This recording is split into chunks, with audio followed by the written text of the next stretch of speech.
Como Não Ser Secular, lendo Charles Taylor, é uma obra que recentemente chegou ao mercado editorial evangélico brasileiro, uma obra de James K. A. Smith, filósofo de tradição calvinista, e que tem feito recentemente essa interlocução entre filosofia e teologia, né?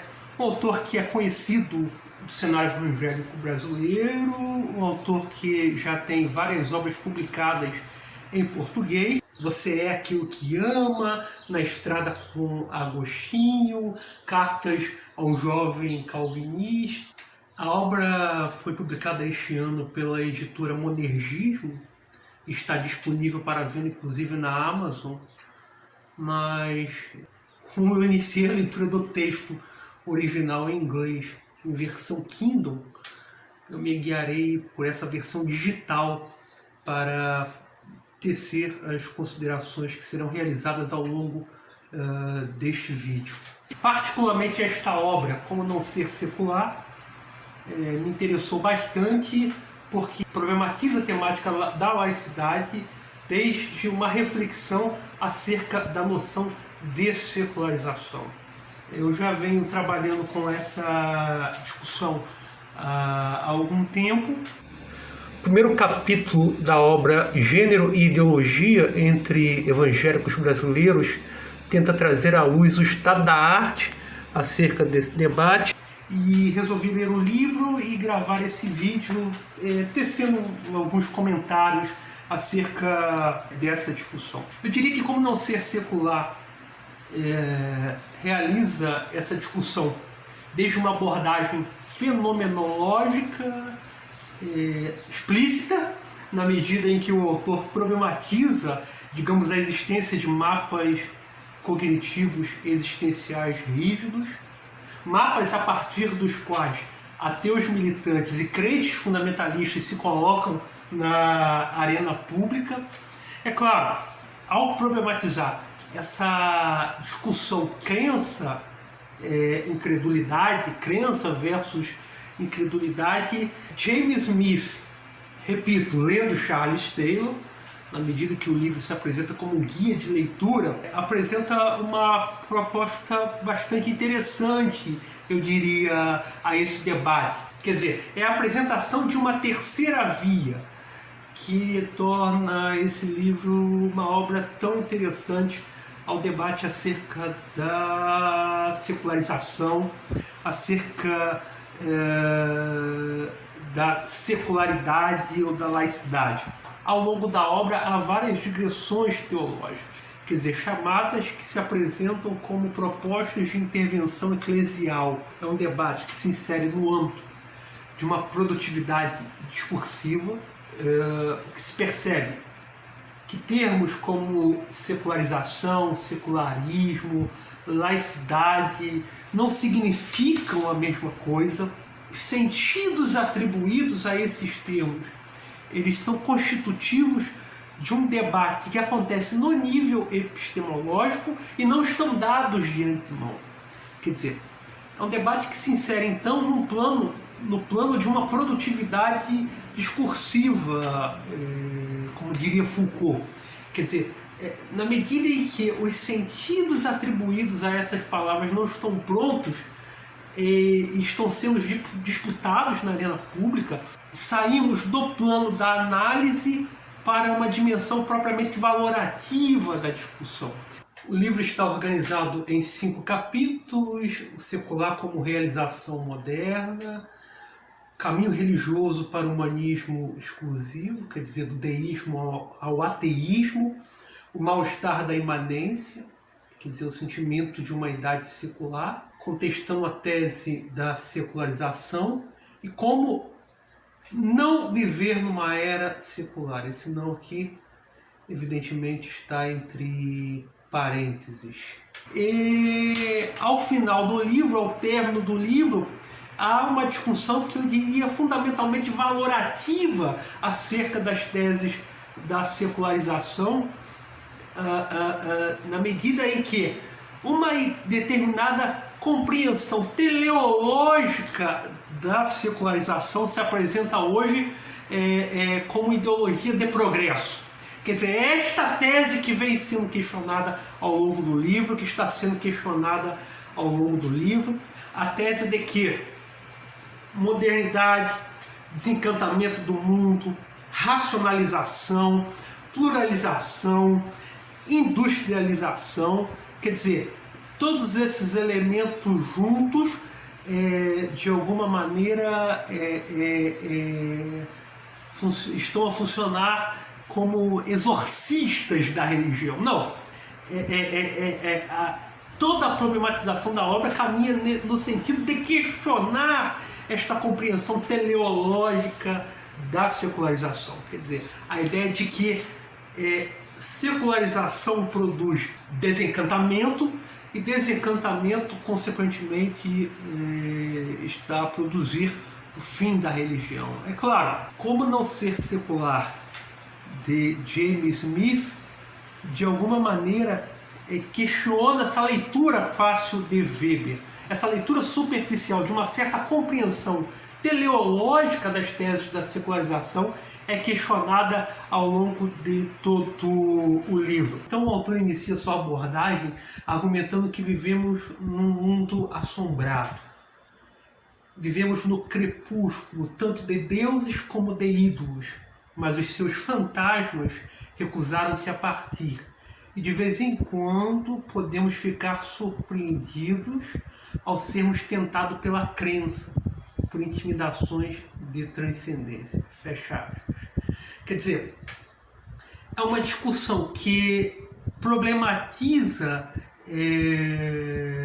digamos, de um lado, aqueles momentos de encantamento estético ou de assombro, vivenciados inclusive por ateus militantes, e de outro, uma dúvida a constantemente perseguir o fiel na contemporaneidade. Quer dizer, a experiência religiosa do fiel se constitui por dúvida e saudade, fé e questionamento.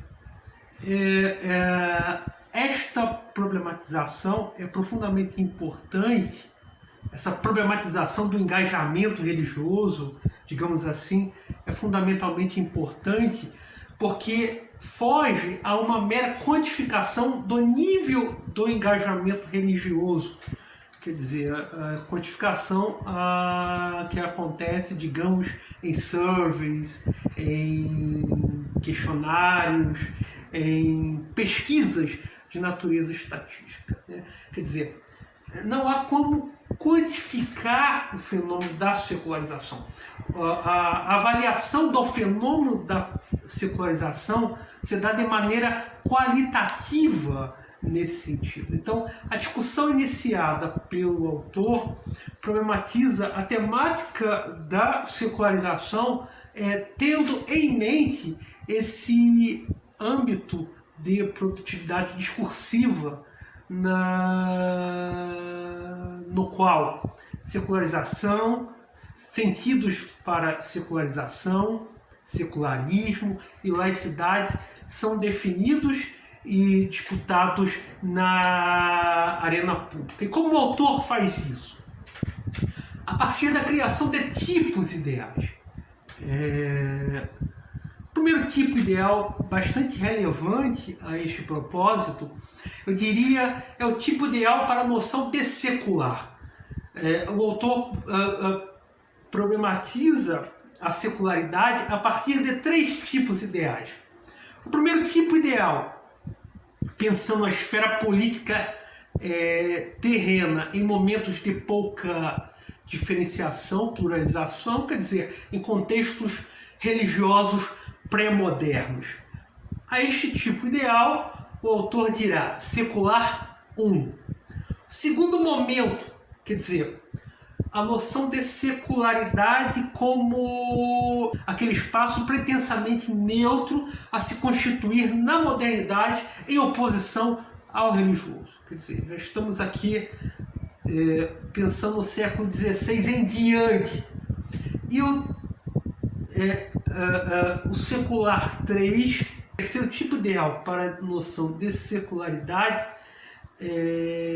seria fundamentalmente ideológico, Uma sociedade é secular na medida em que a crença religiosa ou a crença em Deus é entendida como sendo uma opção entre outras e, portanto, contestável e contestada. Então, o resgate arqueológico da noção de secularidade funcionará tanto no registro descritivo, quer dizer, de como uma esfera profana se constituirá na modernidade como uma esfera pretensamente neutra, isenta de pressupostos religiosos, como no nível, digamos, fundamentalmente ideológico, quer dizer, a religião estará sempre a contaminar o espaço público.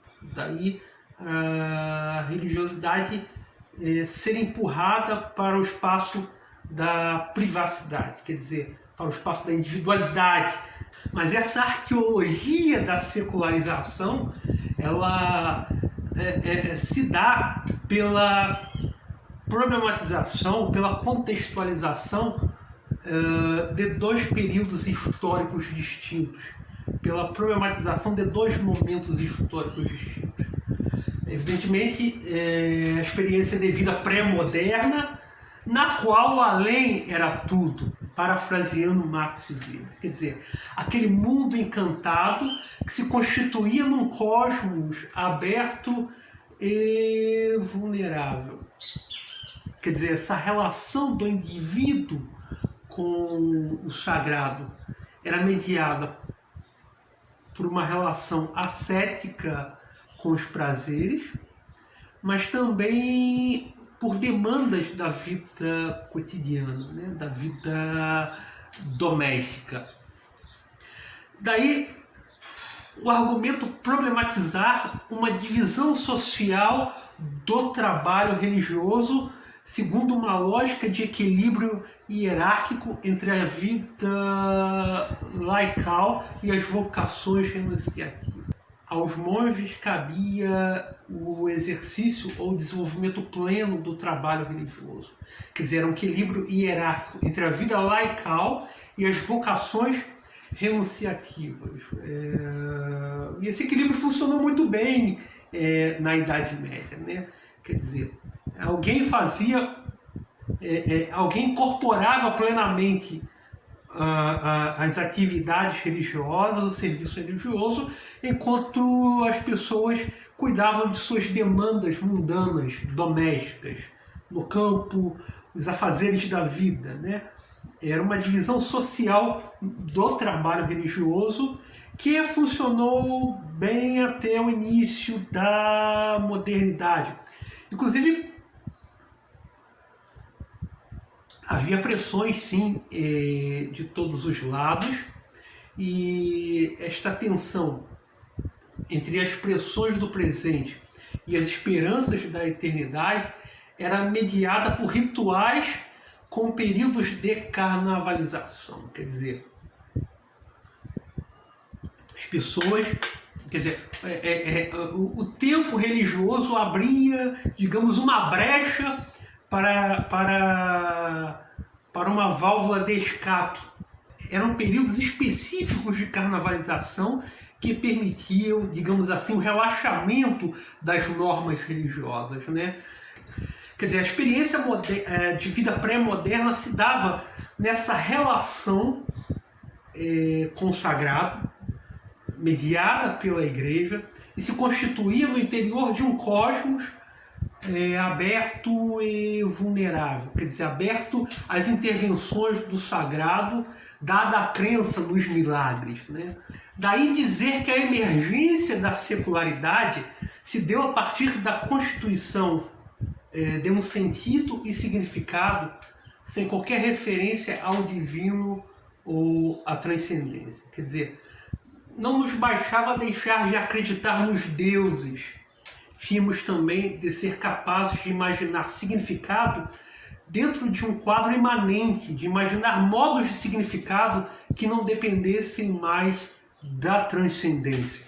Quer dizer, eu diria que a definição da secularidade que surge a partir dessa problematização enriquece o debate. É um texto bastante significativo acerca dessa discussão, é essa obra Desencantamento do Mundo, de Antônio Flávio Pierucci. Um texto muito interessante que data do início do século XXI, quer dizer, de 2003. Quer dizer, a modernidade não se define apenas pelo eclipse do sagrado. A modernidade possibilita novas experiências de sentido, daí há um resgate da estética nesse debate, quer dizer, da arte pela arte, da poiesis, quer dizer, uma experiência de sentido que prescinde do sagrado.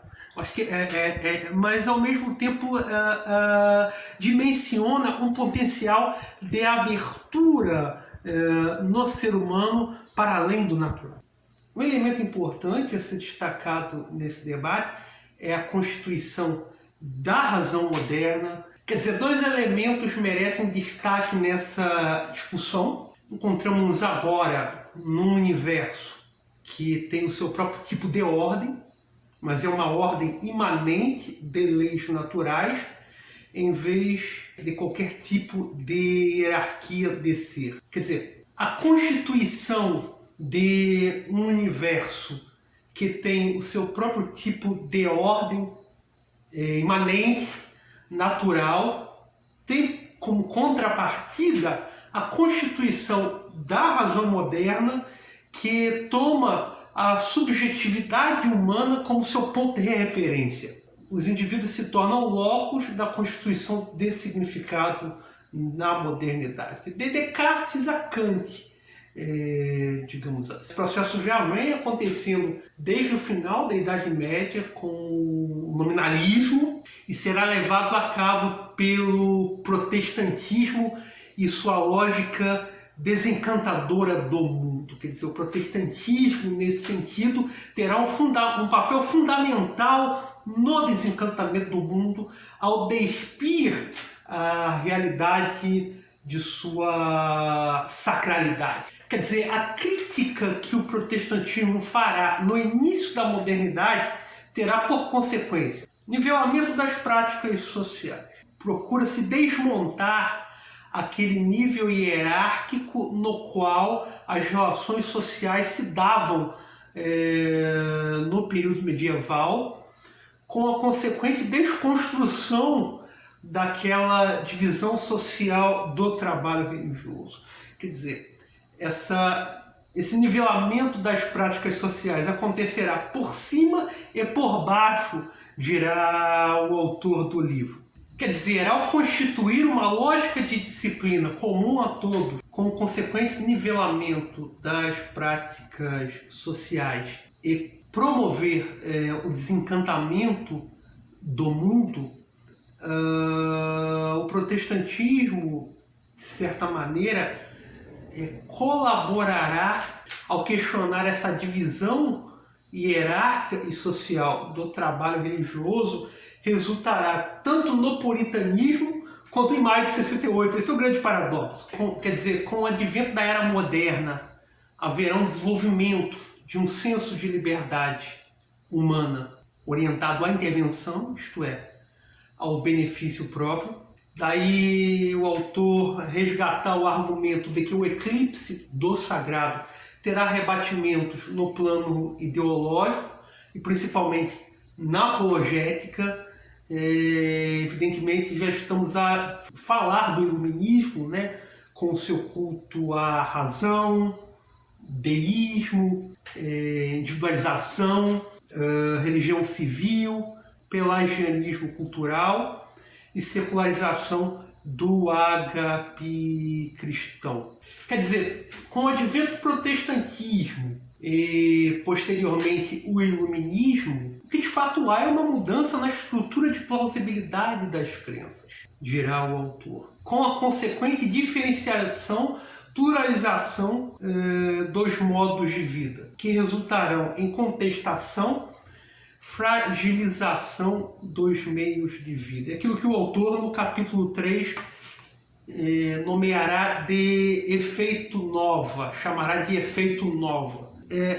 Um insight interessante que aparece na obra é que não há como retornar os ponteiros do relógio.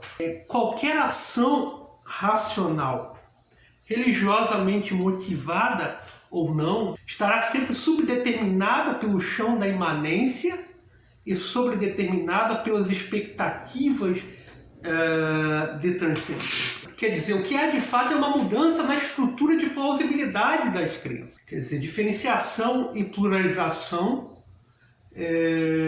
resultam em contestação e fragilização dos meios de vida. É aquilo que o autor, no capítulo 3, chamará de efeito nova.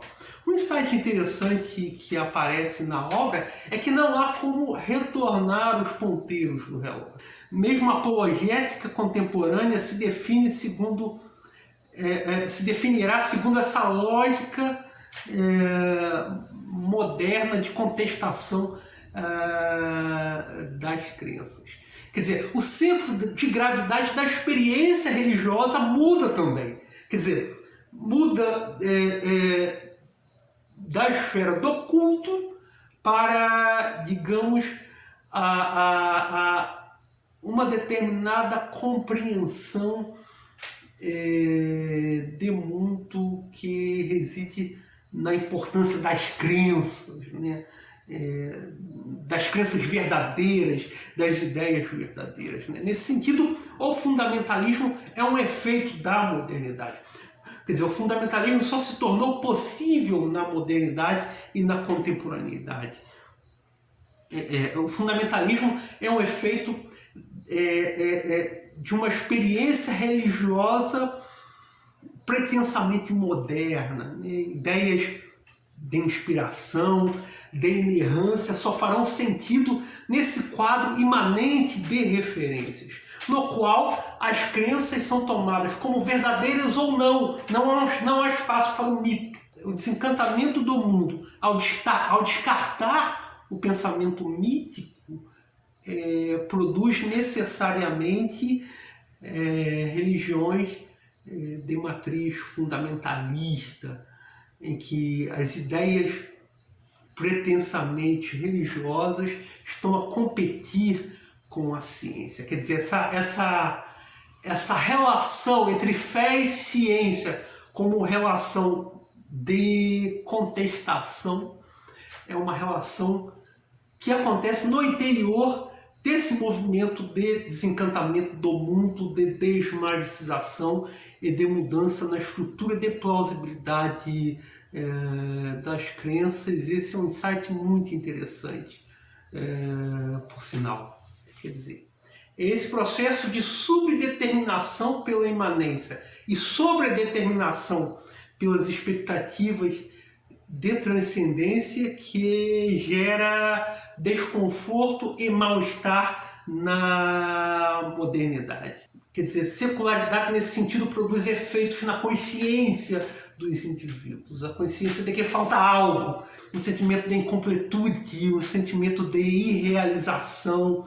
Quer dizer, comportamento orientado à intervenção sempre deseja mais, quer dizer, sempre está na expectativa de algo. O pensamento orientado à intervenção nunca se sente plenamente realizado. Quer dizer, os processos de subjetivação se dão nessa tensão entre uma subjetividade autocentrada e, digamos, inquietude e irrealização, dirá o autor, entre desconforto e mal-estar. Portanto, uma crítica que eu teria ao livro como um todo é a atribuição de um certo sentido de universalidade a esse mal-estar. Procurar aquele vazio deixado por Deus em todos os indivíduos. Esse argumento de que este mal-estar é comum a todos, que este mal-estar, digamos, que é do tamanho do buraco deixado por Deus, está presente em todas e todos, para mim é um argumento empiricamente falso. É claro, a racionalidade instrumental resultante desse processo de desencantamento do mundo, racionalidade inclusive investigada com bastante propriedade pela escola de Frankfurt, trouxe prejuízos enormes à humanidade, mas por outros motivos. Não por esse motivo especificamente de natureza religiosa. Quer dizer, se por um lado muitas pessoas vivem confortavelmente sem o argumento de natureza religiosa, né? Quer dizer, são completamente indiferentes à religião, por outro, a crença religiosa na contemporaneidade é contraposta por um certo ateísmo prático, né? A crença religiosa se ajusta perfeitamente ao individualismo moderno, ao individualismo contemporâneo. Textos que eu recomendaria, textos que enriquecem esse debate, um clássico do Kant, A Religião nos Limites da Simples Razão, texto muito importante para o desenvolvimento de uma compreensão da religião ou da religiosidade na modernidade, mas há textos recentes também,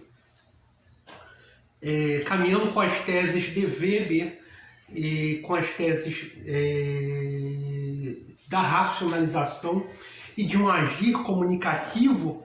Eu recomendaria os livros de Habermas. Há dois livros importantíssimos, há dois livros importantes nesse debate.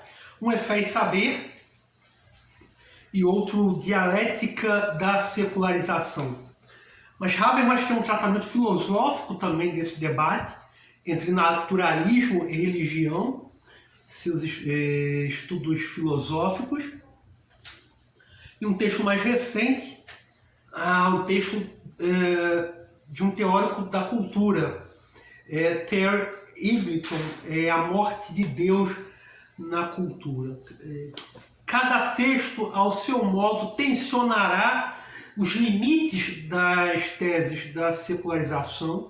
Evidentemente, a proposta habermasiana de tradução não cabe nesse modelo apresentado por James Smith, nessa recuperação do pensamento de Taylor, mas de qualquer forma funciona como um contraponto importante à compreensão da modernidade e dos processos políticos na contemporaneidade, né? Por meio de uma certa matriz epistemológica que permitiria a tradução do argumento religioso em argumento laico. Então é isso, gostaria de agradecer a sua atenção, gostaria de saber o que vocês acharam dessa discussão, desse debate. Por favor, deixe seus comentários aqui no nosso canal.